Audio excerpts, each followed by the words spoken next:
Is there any way for Android 16 to get a break here? Well, I mean, a break that isn't involving literally tearing him asunder. Also, we got a blob on the loose. That's a thing. Hey folks, MasakoX here. This tale once started its life as the tale that is musing whether things would happen when Dr. Gero and Frieza would get on as a team. Well, they do.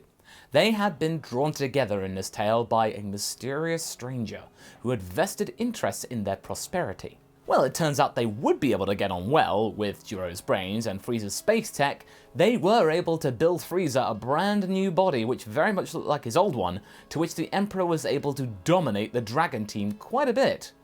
That is until Gero's remote control shows up! Gero had managed to hoodwink the Emperor and end him with a press of a button.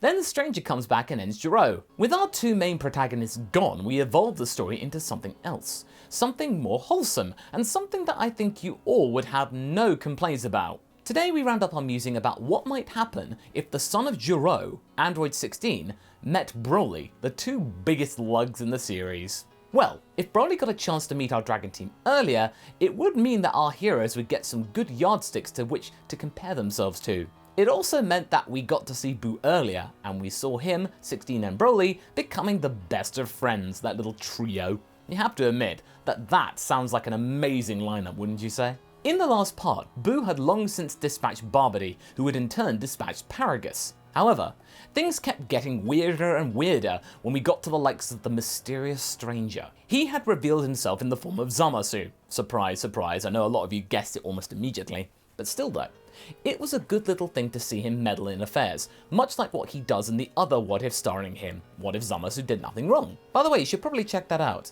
With Broly gaining power though and better control of his mind, it becomes very clear that Zamasu's plan, despite the best of efforts to work with Super Buu, who had managed to take control over Mr. Buu incidentally, was not going to be as easy as he once hoped. We got his plan using Potara, using a different subject this time, and one who was much more magical. We got the likes of Bumasu, a rather bizarre creation, but an effective one. In one swift move, Earth was blown up, much like with Kid Buu, but with Dende and the Dragon team being able to be carted off to Yardrat. Like I said just now, Earth is completely gone. Bumasu had utterly evaporated it from existence in a sea of purple energy. Not only that, but 16 had fallen in the most unfortunate of circumstances. And our friends are readying themselves for another round to face the looming threat of Bumasu, unpredictable as ever.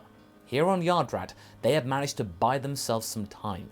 Yardrat itself was relatively well hidden amongst the galaxy, but a being like what they had just witnessed rip apart their own homeworld would still find it relatively quickly. They weren't out of the woods yet. The gang are left completely devastated and demoralized. They had been able to handle Zamasu's plan up till now, albeit with some help, but they were so close to stopping him really much earlier than they'd hoped, and then it all fell apart at the last minute when their enemy just completely flew off the handle and wasn't playing by the rules, merging with someone who would fly even more off the handle. Their situation now seems pretty hopeless as they prepare to defend planet Yardrat from the green gooey maniac.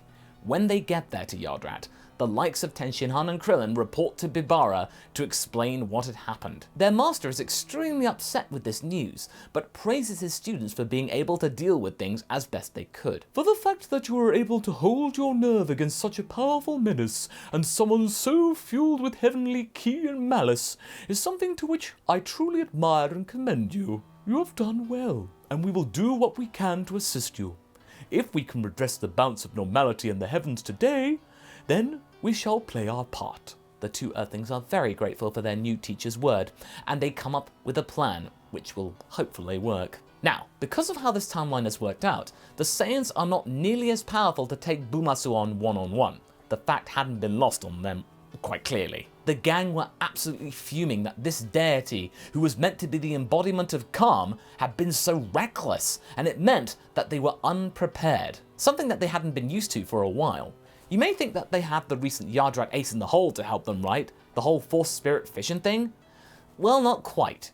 Even if they had the luck to effectively have used force spirit fission, they aren't really sure that separating the two of them would actually have been such a good idea in the first place. Their enemies are still more powerful than them separately, not to mention unstable. Okay, so say if they had managed to do that, drain their power, and then that was enough to split them from one another. Then what? Tenshinhan, who had taken charge of the situation lately, comments that with 2 wild beasts on this planet, angry that their plan had failed, they would still be powerful and probably really irrational. With that kind of fury behind them, who knows what they might do to these people in this universe? The gang once again falls silent. He was right. Yet they remind themselves they need to do something. They can't lose to this terror.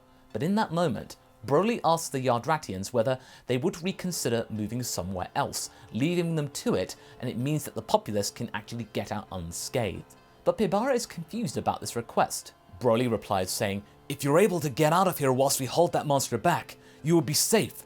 We do not wish to cause any pain. This is our fault." They and all the Earth civilians that they had managed to save could either find a new place to locate to call a new home, or at least somewhere that they could observe the whole action from a protected distance. But seemingly the Yardratians are adamant about staying here. They don't wish to leave their home. Besides, they have faith that the humans, Saiyans and Piccolo will be able to actually do the deed and save them from the impending doom. Despite their huge amount of confidence in them, the Earthlings feel extremely nervous. "Well, it seems they have much more faith in us than we do in ourselves," Tenshinhan remarks. "Yeah," mutters Krillin. "No pressure then." Oh. With the team they have left, they all train as hard as possible. It is still plausible to do so and get back into the mix. They still have some senzu beans after all, but they need to be careful with them. These legumes might quite possibly be the last senzu beans in the entire cosmos, so they do everything to get even the most minimal of gains whilst trying to eke out the beans, before Bumasu will reach them. Any improvement is better than no improvement. The gang are able to sense Bumasu getting closer and closer.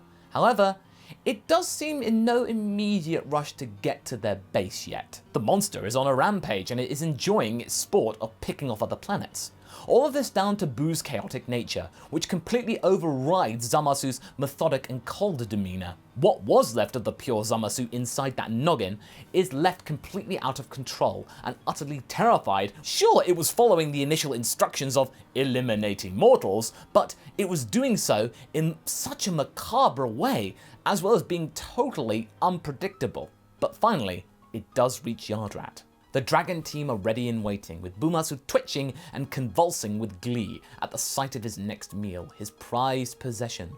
Seemingly, the last defense in the universe for him to continue his work. Well, well, who would have thought that I needed pure chaos to enact my revenge? I must admit that this vessel is unorthodox, but it gets results, wouldn't you agree? Revenge? We don't even know you! What have you got against us if we've never met you before? You need... Future Trunks yells at the creature, but Bumasu mimics his Trunks' pose in mockery. I need to be stopped. Is that right, Trunks? Oh, you have no idea what you have done without even knowing it. You've done plenty to me. What you've done to my plans. The fight begins, and Bumasu is utterly enjoying his clear individual superiority. The Saiyans and humans are using their recently acquired Yardratian powers to their fullest extent in order to try and distract Bumasu from attacking the city. But the beast is toying with them clearly. It is apparent that if they keep this up, this will get them nowhere, and Bumasu will then eventually move on to his next goal in no time. To prove the creature's point about this even further, how he is the dominant figure here, he cuts Trunks' sword in half with a keyblade. And Vegeta and Goku, they're trying to utilize the Big Bang attack and Kamehameha combo, hoping that its combined ferocity would be enough to try and at least do some damage, try and show the beast down in some way that they can do stuff, but it doesn't. Not even close. Bumasu just eats the attack, spits it out, firing it back at them as a combined beam of deadly energy. Broly decides to take charge next, but the push doesn't last all that long. He is being beaten up quite viciously. Bumasu was quite disappointed in this eventuality. It could sense that Broly's power was quite immense, something that they would find interesting, albeit hard to tap into, but this, what he was seeing right now, this was no fun, not at all. As Broly is struggling to stay alive, he is lambasted by the Bumasu figure. "What's the matter, you big oaf? Not turning angry, are we? Well, I guess that special training of yours has its downsides after all.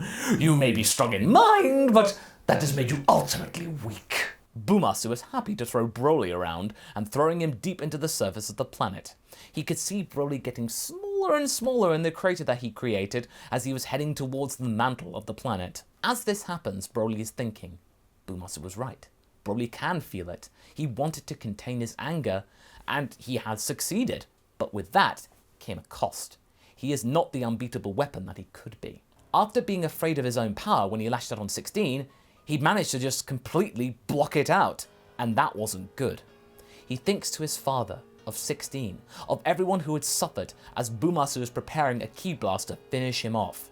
He doesn't have time to waste that creature, as Yamcha, Krillin and Tenshinhan instant transmission in to try and move him away from Broly. All of this while Piccolo and the Saiyans are trying to attack Bumasu, who at this point is skillfully dodging their attacks. But soon he will grow bored of this whole ordeal and will start attacking them properly. Now, he's just boasting. In the midst of this, Broly had managed to get free, managing to stop moving downwards and return to the base, thankfully to the fact that all the Dragon Team, despite not doing any damage, they were able to distract him, where he is being looked after by Pibara and Dende. "Master Pibara, I can't get berserk anymore. I've sealed my anger, but now I'm not as strong as I could have been. My friends will start dying soon if I don't do something. Because of that, everything is in grave danger. But I was so afraid that I would hurt my friends that I can't do anything anymore. I'm useless." "Oh, Broly, why do you think being in control prevents you from being angry? You can channel it now, my boy. Look deep within yourself, very deeply. Our emotions are part of who we are. Focus your anger and use it against that monster. Because if you don't, we will probably die." Pibara smiles politely. Despite trying to be really helpful, it was a bit of a dark ending, I must say. But at the same time, Bumasu starts beating up the Saiyans and the humans into a pulp. He was now starting to really get serious, blasting everyone away in a singular explosion. Broly closes his eyes and sees 16 and innocent Buu, not gone, not forgotten. As he focuses his memory on them, on Buu, he realizes something. The stranger is very protective of the ring that he's wearing. Not only that, but there is something familiar inside. He cannot fail at this. He hopes that he's right. Suddenly, Broly raises up from where he was being tended to and walks back towards the battlefield. With every step, he is grunting and grimacing. He could feel the anger rising up to the surface, something that he thought he had lost. He is now roaring loudly, which does get Bumasu's attention, and to his surprise, gets treated to a mighty punch in the jaw that dislocates his gooey head from his body. Wrathful Broly is giving him a beating. Still too weak to actually defeat him though, the punches do actually hurt. Bumasu is getting furious as he starts to answer back with his own punches. The fight right now is pretty even, but to his terror, the monster realizes that Broly has started to adapt to his moves, growing stronger with every second. The Saiyans watch in awe as their gargantuan friend is turning the fight on its head. Bumasu is getting panicked as he starts to notice Broly's hair flickering with gold sparks. What? What are you? You're not dealing with the average Saiyan warrior anymore. He is the legendary... You probably know the rest. Vegeta smirks. No mortal should be that strong. I will blow this planet up with you and everyone! But Broly punches him hard in the face, shutting him up, and then performs the Force Spirit Fishing technique right there and then. All of this trying to remove innocent Buu from his body. He felt his aura in there, still alive somewhere. Without even knowing what's going on, Bumasu starts to feel really strange. This attack somehow has started to reduce Bumasu's size and his energy, transforming him suddenly into a smaller, much more chaotic form than before. But Broly is prepared for that. Whilst Bumasu is now much more fierce and angrier than ever, he focuses his attention on his hand. He is tanking Bumasu's attacks, and when the time comes, when he is ready, he catches Bumasu's wrist and separates the hand from the rest of the body. He yells as Bumasu gets even more panicked. The humans, Saiyans, and Piccolo alike combine their attack to to blast the hand out of existence, along with the ring that the monster was wearing. No! What have you done? What happens then to Bumasu is pretty gruesome. As much as Buu as part of his body was trying to anchor the being in this timeline, Zamasu was still being pulled away as the temporal energies were starting to correct themselves in this anomaly. Still though, due to the addition of Potara, the two were permanently fused, which causes time itself to rip the monstrosity in two, turning it simply into a pool of green liquid. But just to be on the safe side, Broly has evaporated what remains of the beast. One thing was for sure, even if a part of Bumasu had returned to Zamasu's original timeline, time would have crushed it into liquid anyway. The stranger was finally beaten, and with that, Broly returns to his base form. Everyone, including Vegeta, praised his heroism, and in the coming months, thanks to Dende and the Namekian Dragon Balls, the Earth was restored. And together with Earth, every victim of Babidi and the stranger, even including Paragus, were revived. The latter had to rethink his life choices. He was told of everything that had happened and given a second chance. The older Saiyan decided to stay on Earth and use his military expertise to protect Earth from any future threats. Krillin, Yamcha and Tenshinhan, together with some Yardratians, created a dojo that was teaching spirit control to everyone that was willing to participate. As for the Saiyans, well, they would train together and check their strength against each other. Trunks, of course, returned to his timeline. Now with all the Yardratian training, he should be able to destroy the androids. And whilst the original 16 was gone, Bulma revealed that she had created a safety backup for the big android guy in between their wait for the stranger. He won't be the same 16, Broly, but he will need your friendship in adjusting. Broly understood. And soon, 16B was launched. He was confused at first, but Broly and Innocent Buu decided to show him the world, which should help him to try and realign himself and regain some memories. After that, the three friends decided to roam the stars. If there were any problems on Earth, they would return to help and defend it. But for now, everything was good. It's funny actually, that Dr. Gero indirectly caused Earth to become a better place. Sort of what he wanted. Well, 16B was sure that he would hate the way it happened though. And that's where we leave things. So what did you folks think? Did you like this story? Are you looking forward to seeing some more adventures come our way? Leave a comment below and let's get this discussion going. And I shall see you in the next video.